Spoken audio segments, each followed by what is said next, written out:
Good evening, everyone. My name is Amy Smith, and I'm a member of the League of Women Voters of the North Shore.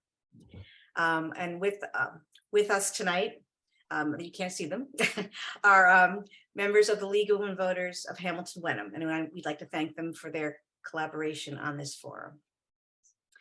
So we welcome you to the Candidates Forum for the new 2nd Essex Legislative District. The 2nd Essex District now includes Georgetown, Newbury, Rowley, Hamilton, Ipswich, and part of Topsfield. The League is a nonpartisan volunteer organization for all genders that works to promote political responsibility through informed and active participation of citizens in government. The League does not support or oppose any political party or candidate. It does support or oppose legislation after study and consensus agreement among its members. This forum is part of ongoing voter education efforts to help voters make informed decisions for the upcoming elections. We hope that over the course of this evening, you'll learn more about the candidates and what they hope to do for the new 2nd Essex District. In the interest of fairness and nonpartisanship, it is League policy that our moderator come from outside the voting district. Our moderator this evening is Sue Flyclap of the League of Women Voters of Wayland. And at this point, I'd like to turn the proceedings over to her. Thank you, Amy, and welcome to everyone to this Candidates Forum. I will start by explaining some procedures for the forum, which each candidate received ahead of time. So each candidate will have 2 minutes for an opening statement, 2 minutes for a closing statement, and 2 minutes to answer each question.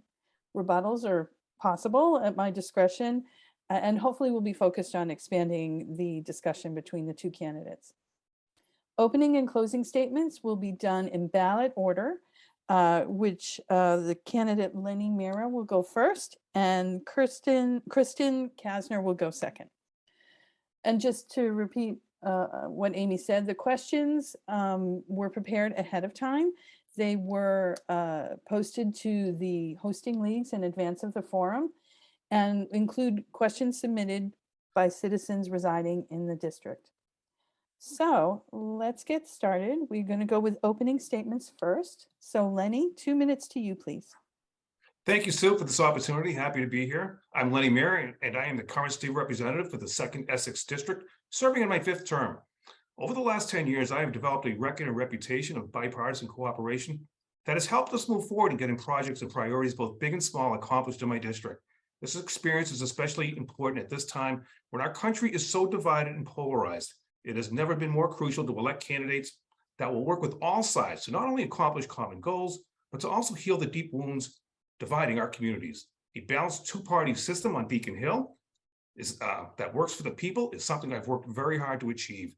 By working across the aisle with all levels of government, we were able to finally address major threats to the Merrimack River, which is one of the most endangered rivers in the nation. I'm proud to say that we were able to secure major funding for water and sewer updates along this river through the recently passed bipartisan infrastructure law. I hope I can do the same for the Ipswich and Parker rivers. Before getting elected, I spent 30 years in the construction industry, and this small business experience has proven very helpful when I got chosen to serve on our Future of Work Commission. That bipartisan group met with workers, employers, and education leaders from across the state to come up with a plan to make sure Massachusetts remains a competitive place to do business. I'm also proud to say that I currently represent Massachusetts on an immigration task force for NCSL, the National Conference for State Legislatures. This group of legislators from across the nation met in Washington, D.C. to draft a proposal to Congress that outlines a way to make an immigration system work for all of us, to provide necessary workers to grow our economy and not be an unfunded mandate on states. By working alongside Senator Bruce Tarr and former Rep. Brad Hill, I've learned how open communication and a good working relationship with municipal leaders can help make sure that our communities receive our fair share of local aid. I hope to continue doing this, and I ask for your vote this election. Thank you. Kristen, 2 minutes to you, please. Sure. Good evening. Thank you to all of those watching. Thank you to the League of Women Voters for hosting. Thank you, Sue Flickup, for coming in from Wayland to moderate. And also welcome to my fellow candidate, Lenny Mira. I am Kristen Kasner, candidate for state representative for the 2nd Essex District. I live in Hamilton with my husband, Trevor, and my 7-year-old son, Chase. I have spent my career as a planning professional looking forward and taking strategic steps to chart a path that improves us, the environment, and the economy. The choices we make today determine our future. I am running because I believe now more than ever, we need to stand up to serve our communities. We need to work together. We need to see each other. We need to care about each other, and we need to be accepting of our differences. My campaign is about supporting people, building a strong future, and protecting our freedoms. I am a working mom, a wife, a community volunteer. I was a care provider for my parents when my son was very young. I know how Alzheimer's affects our families, and I know how hard it is to find accessible, affordable elder care that meets the needs of our loved ones. And I also know that I am not the only one. Access to affordable childcare, elder care, mental health services, and housing, these are the issues that affect all of us, and we cannot have a strong economy without supporting our people. I will advocate and pursue strategic investments today to ensure a thriving future for all of us in the 2nd Essex District and the Commonwealth. Okay, thank you. We're going to alternate questions now. So Kristen, you're going to go first with our first question. And you both touched on this a little, but very specifically, what do you see as the role of the state representative? And in what areas of community life can you make the biggest difference? That's a go. That is a go. Okay. Okay. I believe the role of the state rep is most importantly to listen, to communicate, advocate, and take action for what's to best support our communities by collaborating, creating, and passing bills, bringing funding and opportunities back to our district, helping constituents navigate issues like unemployment claims, housing issues, healthcare, and state services. I'm also interested in the following committees. The Joint Economic Development and Emerging Technology Committee I've worked with in the past in my role as a planning director to advance life science and advanced manufacturing in the suburbs. Also very interested in telecommunications, utilities, and energy. So to be part of having an impact on climate change through sustainable energy choices and to reduce energy costs to everyday people. And also elder affairs to understand and definitely influence more programs that are available and that can support our elders. And the municipal and regional government to take my 20-year experience working with municipalities and also take advantage of the regional solutions that we can make to take the burden off individual communities and taxpayers. I've been a public servant, not a politician. I'm here to make choices that improve us, fund programs that our people need, and I'm here to be your best advocate. Okay, thank you. The same question is to you, Lenny, now. 2 minutes. Do you want me to repeat it? No, I'm all set. I would say that the biggest role of a state representative is constituent service and community service. And that is actually what we spend the most time on. And it's what residents want and expect from their elected officials. And this can be anything from helping people with unemployment benefits to resolving issues with the registry of motor vehicles. It's something that we work on just about every single day. Most importantly, it means regularly meeting with select boards, planning boards, and other agencies to learn what the needs and priorities are for each town. It also means regularly meeting with each school committee to make sure our schools are not only among the best in the state, but also the best in the nation, which I believe they are. In my old district, that also meant working with the school superintendents to make sure major projects like the new Pentucket High School remained on budget and on time. It meant working with DOT on fixing the vitally needed Rocks Village Bridge. There were hiccups along the way in those construction projects. They usually are those big projects. And by having experience in these matters and connections with the right people, we were able to make sure that those projects got done and were fully funded. As an elected official, I feel we can make the biggest difference by being available and approachable to every resident in the district. We need to hear directly from people. And by scheduling regular office hours every month in each town, we've been able to learn a lot about the needs and concerns of residents. This is how I ran my businesses, and it's how I approach my job as state representative. I'll always be open and available for anyone at any time. Great, thank you. So you both, in your opening statements, listed a lot of issues. I'm just wondering, and we'll start with you, Lenny, first. What are your top 2 or 3 legislative priorities for the next session? Local aid is always a top priority for every state legislator every year. And related to that is affordability, especially for seniors and for young families that want to live in this area. Towards those ends, we will once again call upon our experience and our records of bipartisan cooperation to make sure all communities receive their fair share of state aid. But at this time of rampant inflation and rapidly increasing costs in food, gas, and heating, I think it's more important than ever for Massachusetts to do something about our high cost of living. There's a lot of waste and inefficiency in our state government.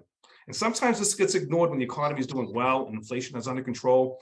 But inflation is clearly not under control at this time, and our economy could be slowing towards a recession. With careful planning and management, we can cut wasteful spending by lowering taxes and expenses for Massachusetts residents.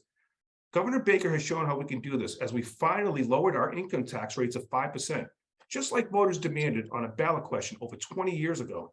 With our lower tax rate, we were still able to grow our economy, to create a record number of jobs, as well as a huge budget surplus and a record amount of money put away in our rainy day fund. We did all this while at the same time making record investments in our roads, our bridges, our healthcare, and our schools. I hope our next governor will continue down this path, and I look forward to working with the new administration to do exactly that. Thank you. And Kristen, to you, 2 minutes? Sure. Well, I think the number one thing that I've been watching and that I think will help or absolutely not even think will help our communities is the passing of the economic development bill that hasn't been passed in this session, that included millions for nursing facilities, workforce needs, community health centers, human service providers, support for rest homes across the Commonwealth, grants to reproductive rights providers for security, workforce, and educational needs, to community-based organizations to address violence, gun violence, and related trauma. It also had over 500 million for environmental infrastructure and development spending on climate change resilience and clean energy, and put a whole bunch of money back into unemployment insurance, affordable housing trust fund, and food insecurity. The second thing that I think is a priority for sure is common sense gun safety.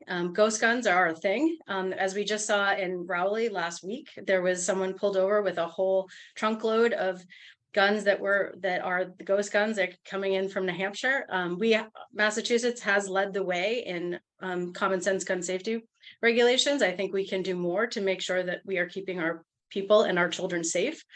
And the last piece that I think is very important is just a subdivision control reform that's a little bit more close to what I have been working with and trying to reform in my role as president of the American Planning Association Mass Chapter. But communities should have control over developments of significant impact. And today, under subdivision control, what is known as the approval not required process allows, if you have legal frontage on a roadway, you can go get a building permit for a single family home or many single family homes. And this is the type of development that we're seeing, some of which of the Linebrook development that we see in Ipswich, as well as some of the Bridge Street development that we're seeing in Hamilton, that having a lot of stormwater issues and other things that I think at a certain point we need to make sure that our communities and our planning boards are overseeing this type of development. It's not just a stamp to allow to move forward. Thank you. Thank you. Okay, so this next question, Kristen, will be to you first. You both talked about finances. This annual state budget has not been passed on time for the last 11 years, nor for 18 of the last 23 years. So do you have any ideas of how to make the state budgeting process more efficient, more transparent, and more responsive to communities? And so this is to you first, Kristen. So in a perfect world, of course, we should pass a budget on time. But we do have to think of that the budget is not just about numbers. It's about how we care for people, how we educate our children, and how we protect the environment. And these are major decisions that affect us. The Ways and Means Committees manage the budget process. As an individual legislator, I will do my best to encourage more efficiency in that process. Cities and towns are provided with their Chapter 70 education and Chapter 90 highway and local aid funding numbers in May. That's arguably should be before May, as I know some of the regional school systems are developing budgets or even earlier than that. But it is a good thing that we are ensuring that communities get the numbers that they need to put into their budgets earlier before the full budget is passed. With regard to transparency, we can always have more transparency, and I will commit to advocating for increased transparency. Specifically, will communicate with my community's pertinent opportunities for funding, services, and legislation. And to make the budgetary process more responsive to the 2nd Essex district, I will notify my communities of the budgetary timeline and set meetings immediately with my communities and regional leaders to understand their priorities. And I will do this on day one. As a town planner, I've worked with communities and institutions to prioritize programs and project funding needs, and I know how to have this conversation. My campaign is about supporting people and expanding mental health service. For instance, in regard to mental health services, I will work with hospitals and mental health providers to determine what is needed in the Second Essex or regionally, working with my fellow legislators. Real people need services. These are our friends, our neighbors, our loved ones. And I will be your advocate. And we need to make sure we are serving all the needs of our communities and people. And the more efficient and transparent we can make that, the better. Thank you.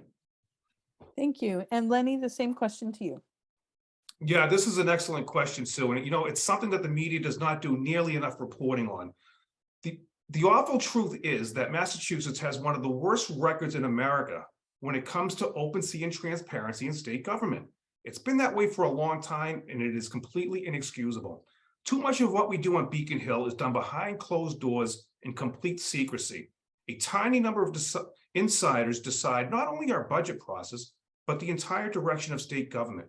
It's the result of too many years of entrenched one-party rule, which is never a good idea.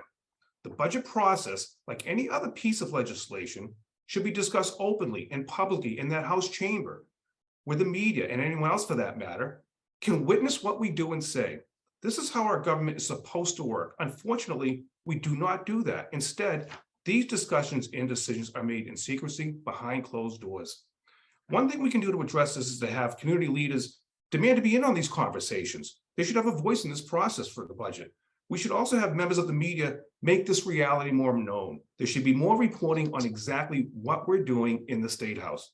Despite the efforts of a small group of us, we can't even make committee votes or committee testimony available to the public. Other states have found a way to do this with no problem, but Massachusetts lags behind the rest of the country when it comes to the important matters of openness and transparency. Most importantly, what we can do is push for and vote for a healthy, balanced two-party system where the checks and balances incorporated in our system of government can actually work.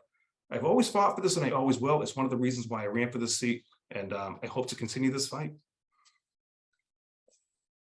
Thank you.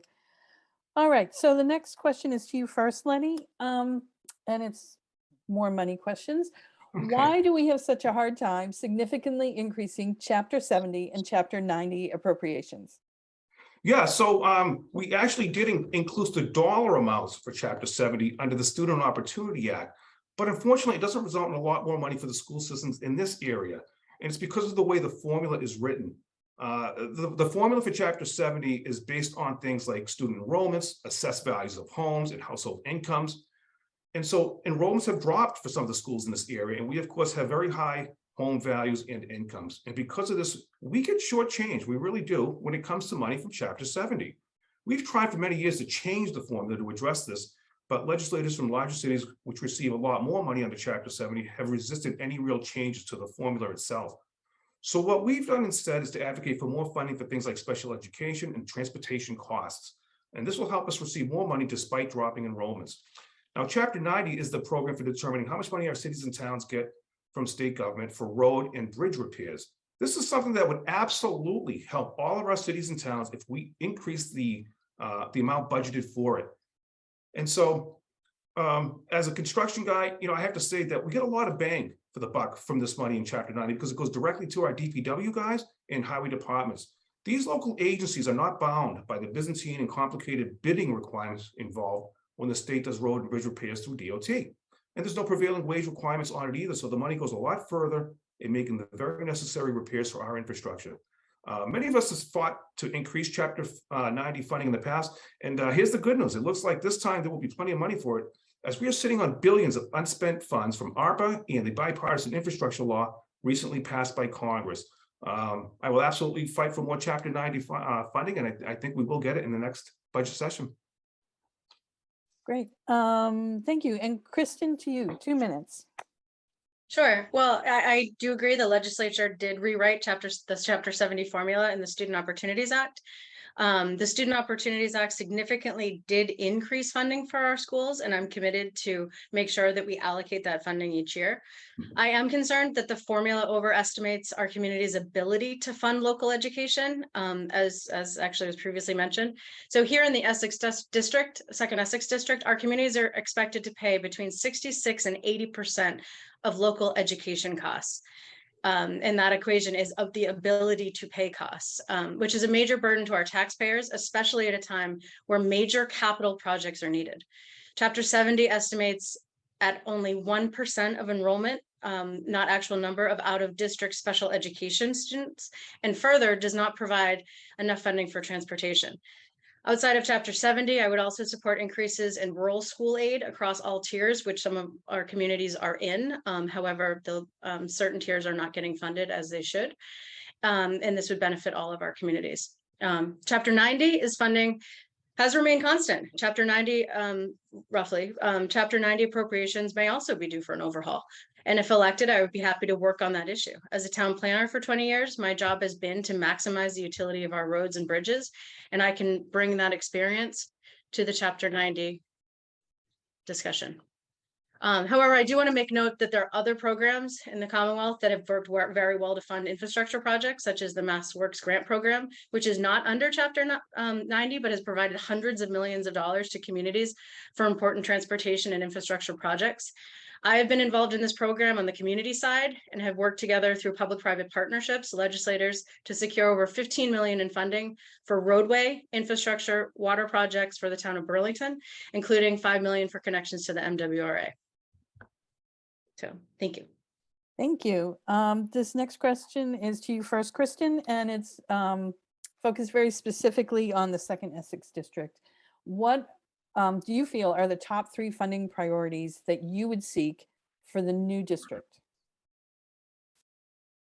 Sure. The first, water infrastructure to improve distribution within the systems and health of the Ipswich River. The Ipswich River is on the top 10 most endangered in the country, on the list of the top 10 most endangered, and there's actionable solutions outlined in a recent report on the lower Ipswich river watershed, and the roadmap is here. Options are on the table. We need to start talking and funding important regional improvements and connections that will improve distribution, water quality, and the health of the river. The second, school facility and transportation funding. 50% of America's schools are 50 years old or more. Massachusetts, the average is even older.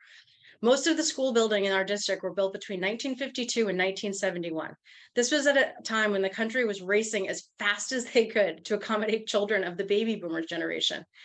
Cutler Elementary School in Hamilton opened in 1952. The first grade class is 75 years old right now, and my 7-year-old is in the same building. At Triton, they're using a Zamboni to sop up water from a break in the ceiling. Massachusetts is the most educated state in the country. We can do better. And the third is funding economic development opportunities, especially in the innovation economies and the arts. Since COVID, we've seen a major shift in how and where people work and spend their time. In our district right now, there are offices that have been empty for 2 years or more. The lease agreements are coming up, and tax revenue will decline if we don't think about how to keep our existing buildings occupied. First and foremost, we should be doing everything we can to support our existing businesses, but we also have an opportunity to reimagine spaces for the next chapter of our economy to foster diversity in uses, including the arts, health and wellness, community space, and in the right locations, new technologies of life science, robotics, and advanced manufacturing. To stabilize our economies, we need to be adapting to this change and helping communities plan for and set regulatory policy, as well as fund supporting infrastructure improvements to recognize our next chapter and economic stability for the future. Thank you. Okay, thank you. And Lenny, to you, what are the top 3 funding priorities specifically for the 2nd Essex District?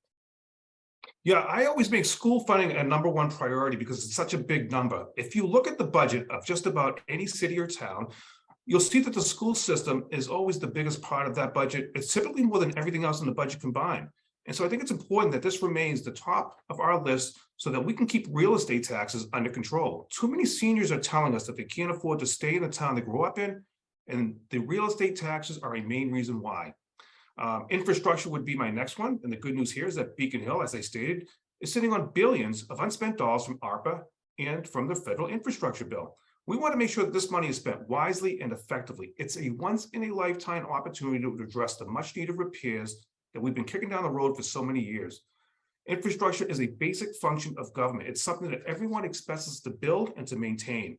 And we need to come through on this. We need to make sure that everything from roads and bridges to water and sewer can be relied on by us all.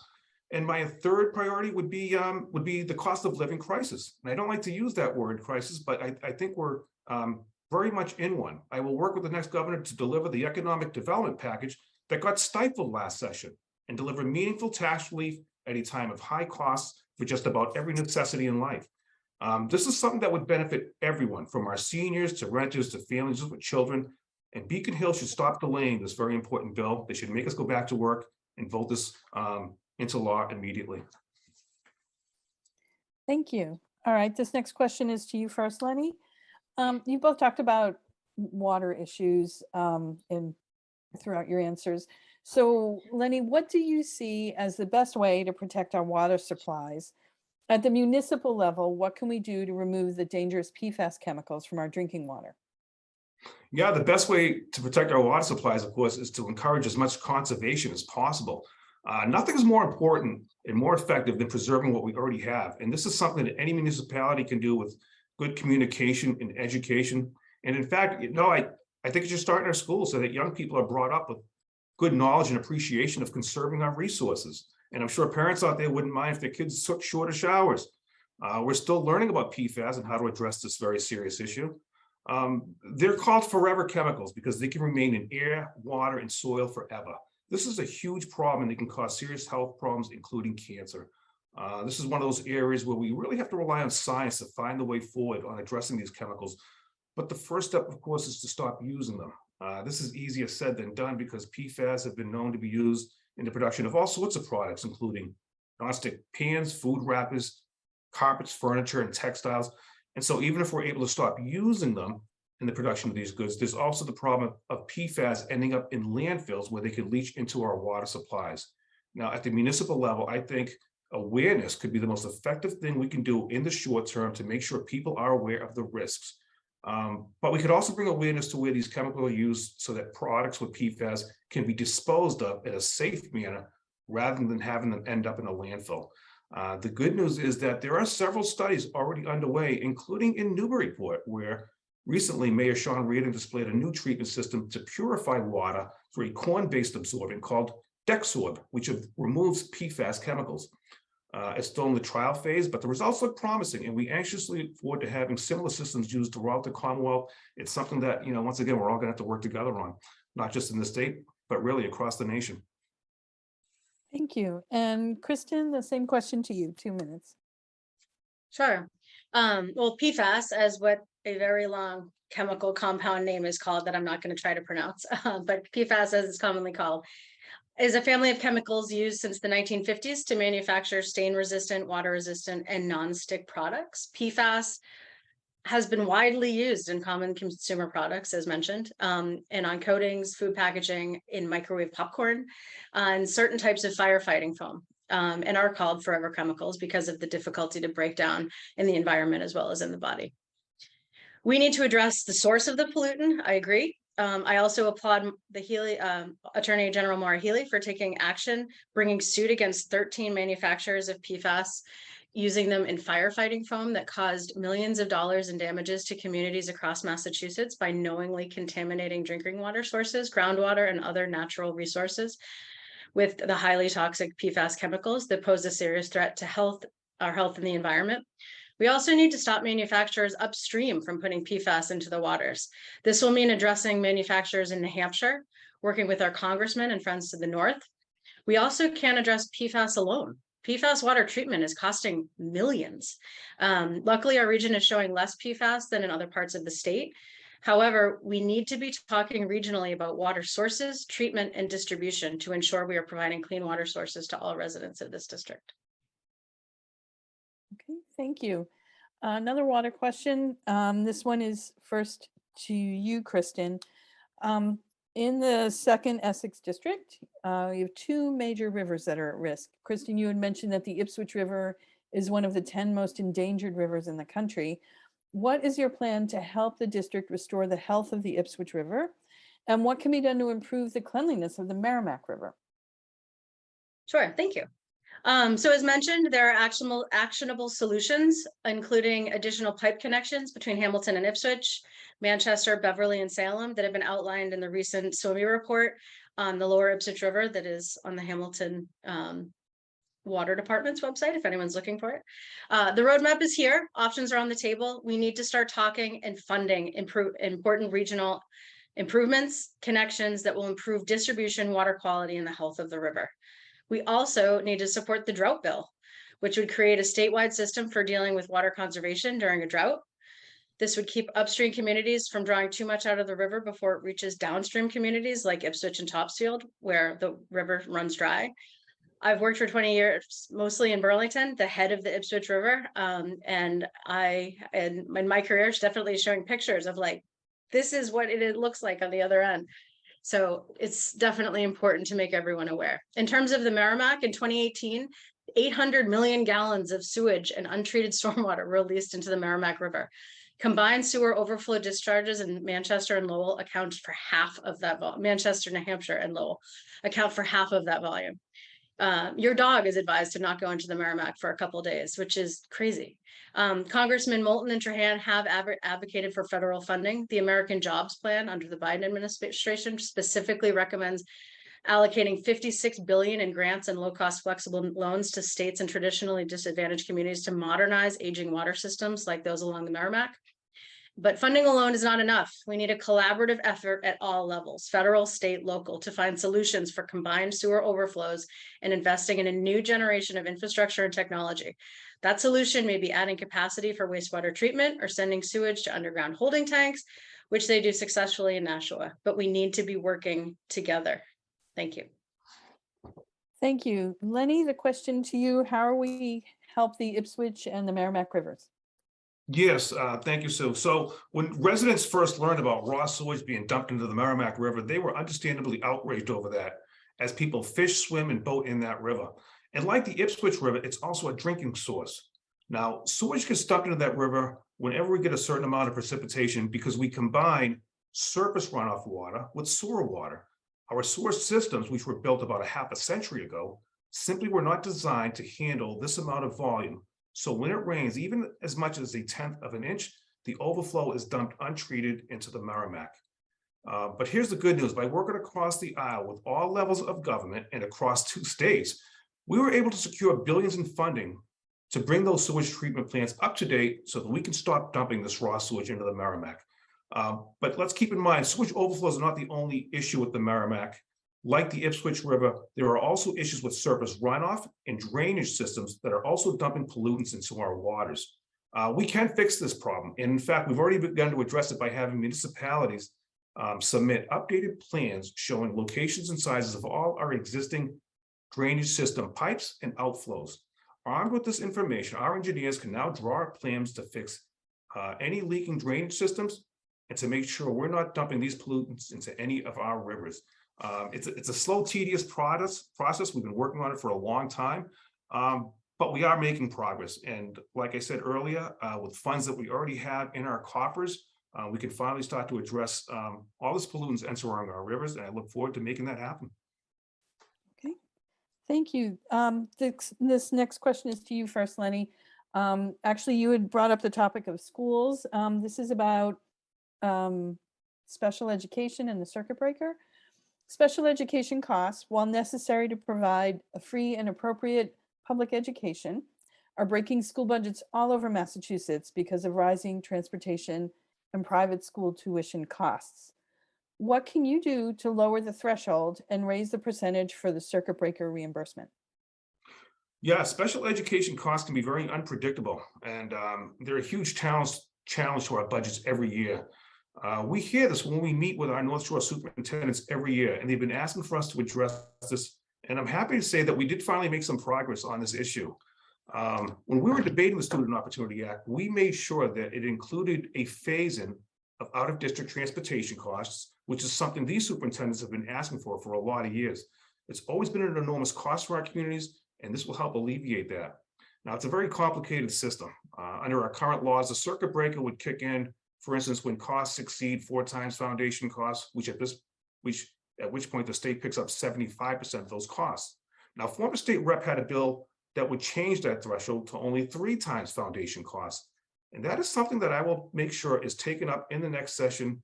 And I'm sure we can get area legislators to help us in this effort as it would really benefit all of our communities. Lastly, I think it's time to come up with a separate revenue stream to fund this expense, as it can be very unpredictable.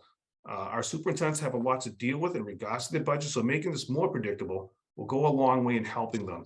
And once again, this will require the cooperation of all area legislators, but it's something that would really benefit all of our communities. Special ed is something that we also all have to face funding of. And like I said, even a single student can sometimes bring expenses of over $100,000 to a system.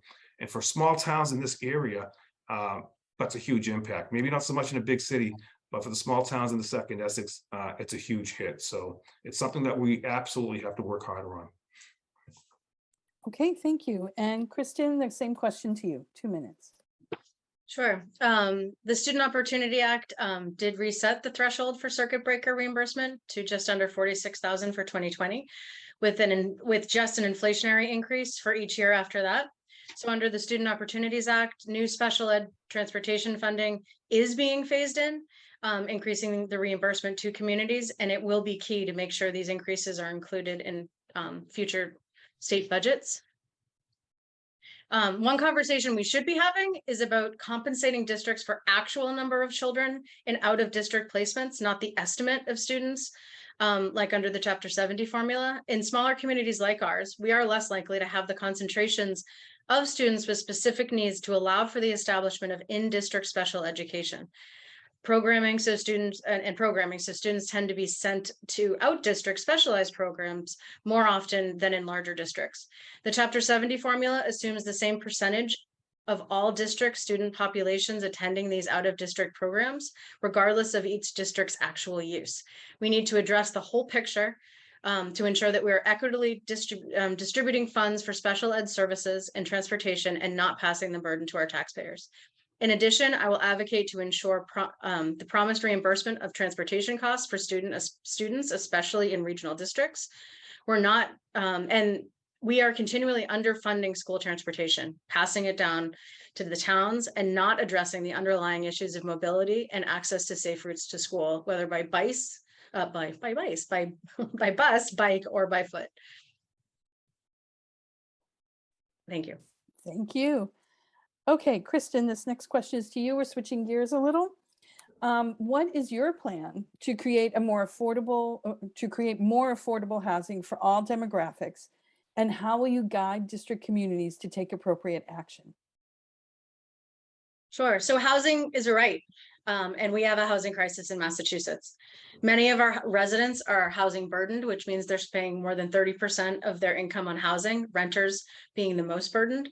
We also have many on fixed incomes with escalating tax assessments. And most importantly, we do not have a diversity of housing stock to provide for their housing that meets the needs of the life cycle of our residents.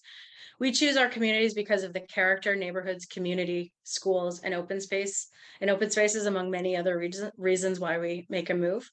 Our housing stock in the second Essex district, predominantly single family, has a mix of downtown, suburban, and rural, predominantly single family typologies, but it's older with small rooms, lots of stairs, not ideal for an aging or mobile impaired population.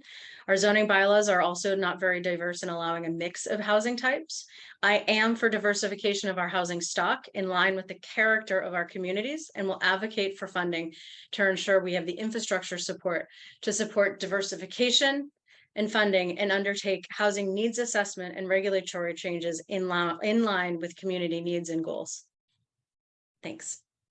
Thank you. And the question to you, Lenny, 2 minutes. Yeah, nothing is more effective at keeping rents and home prices in check than increasing supply to meet demand. But building more housing in our small towns can be very disruptive and confrontational because of the way we do it. I don't think I've gone a single year without one of my towns facing a new 40B project being forced upon them. Now, 40B lets a developer come into a town and completely overrun our zoning rules and bylaws. So it lets them build a condo or apartment complex containing hundreds of units in a neighborhood that is zoned for single-family houses. That is just plain wrong for a lot of reasons, not the least of which is that we don't even have enough water for our current population. Moreover, this kind of new housing in a small town typically involves a builder clear-cutting an entire forest, completely destroying an ecosystem, as well as destroying the character of our small towns. It doesn't have to be this way. We could take a proactive approach to this and have communities make their own plans for new housing so that they can have some say in where it goes, what it looks like, and control the size and scope of any new project. Now, we also have a program called 40R, which is very different from 40B. It not only gives our cities and towns this control, but it also offers monetary rewards for each unit built. We should increase these amounts to encourage towns to plan for their own housing development, and the state should step up and cover the cost of things like water infrastructure when they do. And while small towns can often be against new housing, every big mayor I've spoken to is in favor of it. You know, I currently got Havel in my district, and the mayor there has seen a renaissance in his city as they have effectively built a lot more housing units. This makes a lot more sense as cities already have roads and infrastructure in place. They already have buildings in place with water, sewer, natural gas, and public transportation already there. New housing in a small rural town means more cars on the road, which means more traffic, more congestion, more pollution. It's much better for our environment, for our quality of life, to encourage more housing in our big cities. And those cities benefit from this private investment in new housing as their businesses will benefit from more consumers moving there. Great, thank you. So this next question is to you, Lenny. What is your opinion on the recently enacted multifamily zoning requirement for MBTA communities? And should anything be done to modify or repeal the law? Yeah, I think Beacon Hill totally goofed up on this law, to be perfectly blunt. It was well intended, of course, but I think it places too much burden on these small towns. You know, Beacon Hill has always had a carrot and stick approach to build more housing, and this law has way too much stick and not enough carrot. Now, the law makes sense in some communities that have low housing stock near T stations, but that isn't the case for the towns in our area. We should address this on a case-by-case basis. And if Beacon Hill is going to demand that we build more housing, then it needs to step up and provide the funding for the additional infrastructure needed for these additional homes. As stated earlier, we don't even have enough water for our current population, so it is totally unreasonable to force more housing on us when the vital resources necessary for accommodating it. We should absolutely modify the law to address these concerns, and while we're at it, we should modify our 40B laws as well. Under our current laws, a community cannot stop a 40B development even if they prove they don't have sufficient water, roads, or schools. The laws, as they're currently written, requires that the municipalities have to provide these things, and that's completely unfair and wrong. We need to work with the next governor to address these laws and make sure they're brought up to date. You know, these 40B laws were written like half a century ago.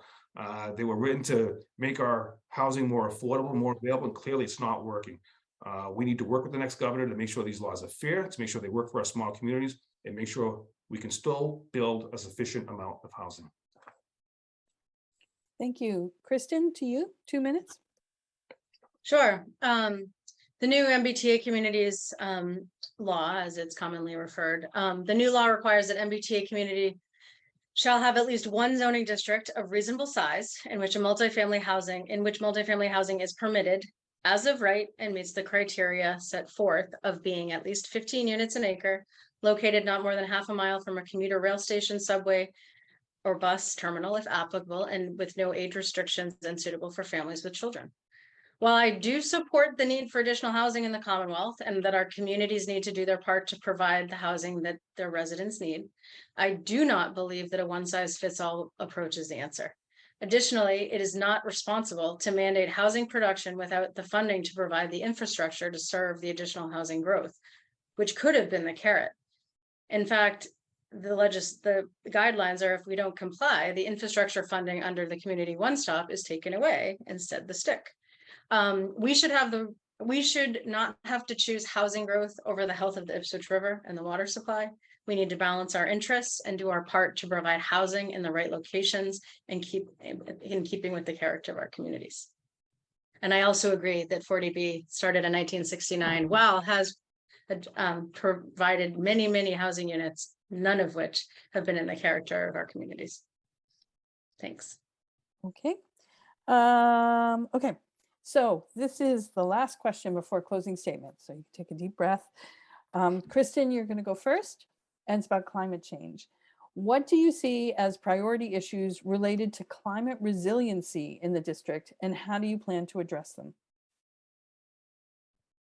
So I believe that we need to include climate and resiliency in all of our decision makings, in all of our decision making about our landscape, buildings, vehicles, and infrastructure. I think the Commonwealth should take bold action on transportation and aging infrastructure. Our transit system, as we've all seen, is falling apart and some on fire.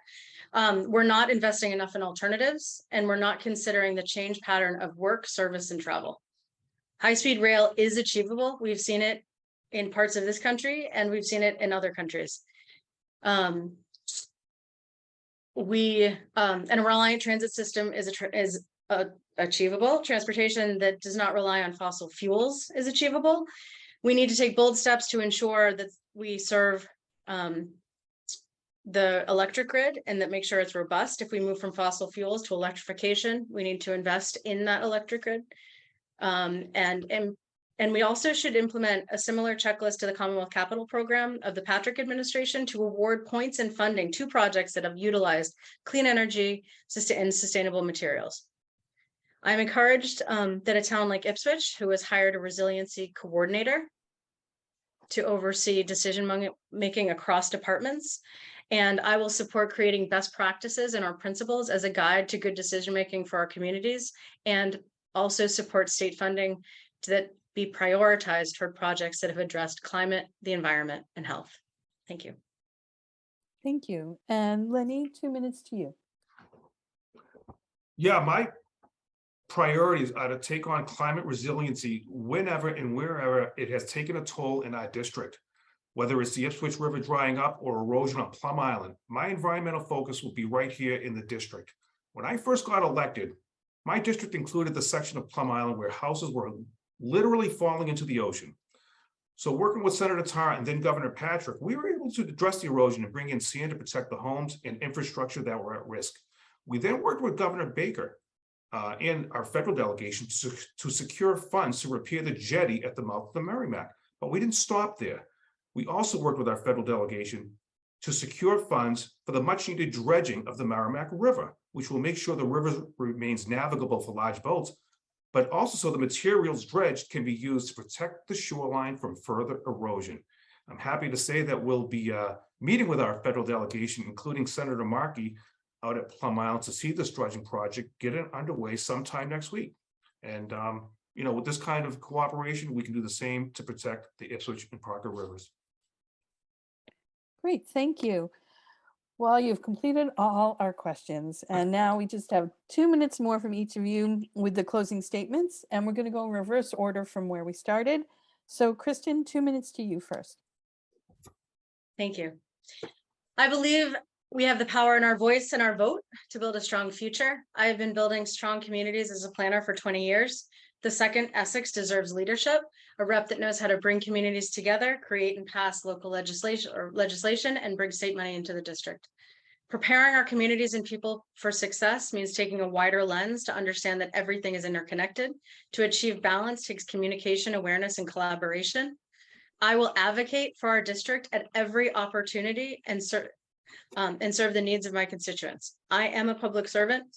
I am not a politician. I'm here to be your best advocate to improve us, the environment, and the economy for the 2nd Essex. I am a champion of reproductive freedoms, pro-common sense gun safety, and will fight to protect and provide access to our democracy. I will take action on day one. My campaign is about supporting people, building a strong future, and protecting our freedoms. A vote for me is a vote for action. I am Kristen Kasner, and I ask for your support and vote on November 8th so I can get to work for you. Thank you very much. Thank you. And Lenny, 2 minutes to you, your closing statement. Thank you, Sue. Voters are faced with a lot of choices this election, including the choice of a new governor. They'll also have the chance to elect a legislature that will have to work with this new administration while at the same time choosing candidates that will provide some much needed balance on Beacon Hill. There's a lot of legislators in the State House that have spent their entire careers in government, either in elected office or in some government agency. But there are not a lot of us that have the vitally important experience in the private sector working in small business. This provides an outlook and a perspective that is very much needed in state government, especially at this time of high inflation and rapidly rising costs and all the necessities in life that we require every single day. At this time when the country is so horribly divided and polarized, it is most important to elect candidates that have proven that they can put aside partisan differences and work with all sides to address the many issues facing our communities today. I'm happy and proud to say that I have spent the last 10 years doing exactly that. And so I provide voters with an opportunity to elect someone that has the right experience for the job of state rep, as well as a record and reputation for bipartisan cooperation. It is also vital that we elect candidates that not only believe in good government, but have an actual record fighting for it. When I first ran for this office 10 years ago, I made a promise to never accept any special interest money, and I have kept that promise. When those checks come in the mail, I send them right back because I made a promise to the voters to remain completely independent. My vote will never be bought, and I'll never be beholden to any person or group other than the voters of my district. But good government does not end there. As stated, Beacon Hill has a terrible reputation when it comes to openness and transparency. My record shows that I have consistently fought for every measure to address this. So open the doors and shine a light into the State House. Voters and taxpayers have a right to know what we're doing every step of the way. I'll never stop fighting for this. Good government also means addressing the incredible amount of waste and inefficiency in our state government. And during this time, it will be more important than ever to elect candidates that will make it a priority to keep Massachusetts affordable for seniors, families, and businesses. I ask for your vote this election. Thank you both. I just want to remind the viewers that we have two candidates here, Kristen Kasner and Lenny Mira, and you will choose one of them on November 8th. And thank you very much for letting me moderate. I will pass this back over to Amy. Thank you, Sue, and thank you so much for moderating for us tonight. I'd also like to thank our timekeeper, Trudy, and I'd like to thank the candidates for participating tonight in our democratic process. Attendees of this forum will be receiving follow-up emails with links. We'll provide emails for the candidates so you can ask them further questions, as well as links as to where you can watch this recording online. We're posting town clerk information because that's whom you should talk to if you have questions about where and how to vote in your town. Again, thank you for attending tonight and good evening. Thank you. Thank you.